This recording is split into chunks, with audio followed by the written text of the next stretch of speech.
नमस्कार मंडळी, अर्चनाच किचनमध्ये आज आपण अगदी झटपट तयार होणारी, फक्त 3 साहित्यात तयार होणारी चोकोबार आईस्क्रीम कशी बनवायची हे पाहणार आहोत. मार्केटपेक्षाही चवीला अतिशय मस्त लागते ही आईस्क्रीम. एकदा नक्की करून बघा.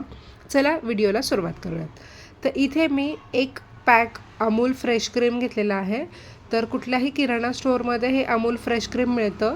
ते आणल्यानंतर ना आपल्याला ते फ्रीजमध्ये, म्हणजे जिथे खाली आपण भाज्या वगैरे ठेवतो तिथे आपल्याला हे ठेवायचं आणि एक 5 ते 6 तास चांगलं थंड करून घ्यायचं आहे आणि नंतरच आईस्क्रीमसाठी वापरायचं आहे. रूम टेम्परेचरचं शक्यतो वापरू नका. तर मी एका बाउलमध्ये काढून घेतलेला आहे आणि मस्त थंड केलेली ही क्रीम आहे. बाउलमध्ये काढून घेतलेली आहे. इलेक्ट्रिक बीटर आहे माझ्याकडे. याने मी हे एक 4 ते 5 मिनटं चांगलं याला बीट करून घेणार आहे. तुमच्याकडे जर इलेक्ट्रिक बीटर नसेल तर जे घरामध्ये हँड बीटर असतं त्याने पण तुम्ही याला चांगलं असं बीट करून घेऊ शकता. ठीक आहे. आता हे मी 3 ते 4 मिनटं याला चांगलं असं क्रीमी होईपर्यंत मस्त बीट करून घेतलेलं आहे. हाताने जर करणार असाल तर थोडा जास्त वेळ लागतो, पण त्याने सुद्धा होतं. त्यानंतर यामध्ये स्वीटनेससाठी आपल्याला इथे कंडेन्स मिल्क वापरायचं आहे. कुठल्याही ब्रँडचं कंडेन्स मिल्क घ्यायचं आहे. 200 mlचा हा टिन मिळतो छोटासा, तो आपल्याला वापरायचा आहे. म्हणजे 250 mlचा इथे मी फ्रेश क्रीम घेतलेला आहे आणि 200 mlचा इथे मी छोटासा कंडेन्स मिल्कचा टिन घेतलेला आहे. दोन्ही सुरुवातीला हाताने चमच्याने मिक्स करून घ्यायचं आहे आणि पुन्हा इलेक्ट्रिक बीटरने याला मी एक 4 ते 5 मिनटासाठी चांगलं असं फेटून घेणार आहे. म्हणजे जी आईस्क्रीमची छान अशी कन्सिस्टन्सी आली पाहिजे या पद्धतीने. तर मस्त आपलं हे आईस्क्रीम सेट होण्यासाठीचं जे बॅटर आहे ना ते तयार झालेलं आहे. तर आपण हे आता आईस्क्रीम सेट करून घेणार आहोत. तर त्यासाठी ते मी हे छोटे छोटे जे पेपर कप असतात आपल्या सगळ्याच्याच घरामध्ये असतात, जे चहासाठी आपण वापरतो, हे छोटेसे यूज अँड थ्रूचे पेपर कप, तर हे घ्यायचं आहे. यामध्ये मी आता ही आईस्क्रीम बनवणार आहे. जर तुमच्याकडे मोल्ड असेल चोकोबारचा तर त्यामध्ये तुम्ही हे सेट करून घेऊ शकता. तर एक एक करून आपल्याला हे फिल करून घ्यायचं आहे.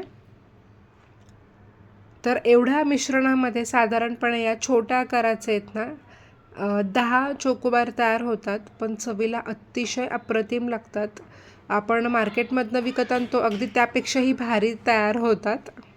तर इथे माझे सगळे कप तयार झालेले आहेत. याला मी वरून असं झाकण लावून आहे ना याला सेट होण्यासाठी ठेवणार आहे. तर फ्रीझरला आपल्याला जिथे बर्फ जमा होतो तिथे आपल्याला याला साधारणपणे 10 ते 12 तास चांगला असं सेट करून घ्यायचं आहे. तर चॉकलेट आईस्क्रीम सेट होती आहे तोपर्यंत इथे मी चॉकलेट घेतलेलं आहे. तर डार्क कंपाऊंड चॉकलेट घेतलेलं आहे.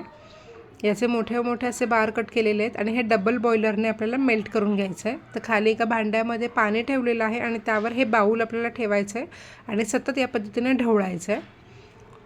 तर आईस्क्रीम पण मी तुम्हाला इथे दाखवते. मस्त सेट झालेली आहे आणि चॉकलेट पण आपलं मेल्ट झालेलं आहे, जे मी एका वाटीमध्ये काढून घेतलेलं आहे. या पद्धतीचे स्टिक घ्यायचे आहेत आणि ते स्टिक आहे ना आपल्याला या पद्धतीने आतमध्ये रोवायची आहे, म्हणजे आईस्क्रीम बाहेर काढायला आपल्याला सोपं पडेल. तर याच पद्धतीने मी सगळे स्टिक आहेत ना असे लावून घेते आहे आणि त्यानंतर ना आपण हे स्टिक खेचून असं बाहेर काढणार आहोत. बघू शकता आईस्क्रीम कशी लगेचच निघते, अजिबात चिटकून बसत नाही आहे आणि लगेचच ही थंड आईस्क्रीम आपल्याला या मेल्टेड चॉकलेटमध्ये डिप करायचं आहे. तर चॉकलेट आहे ना गरम नसावं, थंडच थोडंसं रूम टेम्परेचरचं चॉकलेट असावं, नाहीतर आहे ना आईस्क्रीम मेल्ट होईल आणि त्या चॉकलेटमध्ये जाईल.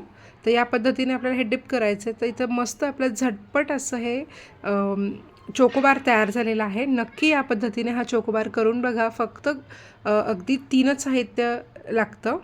व्हिडिओ आवडला असेल तर व्हिडिओला लाईक, शेअर, कमेंट आणि चॅनलला सबस्क्राईब करायला विसरू नका. भेटूयात पुढच्या छान अशा रेसिपीमध्ये. आणि हे चॉकलेट लगेच पकडून ठेवतं बरं का, थंड असल्यामुळे आईस्क्रीम.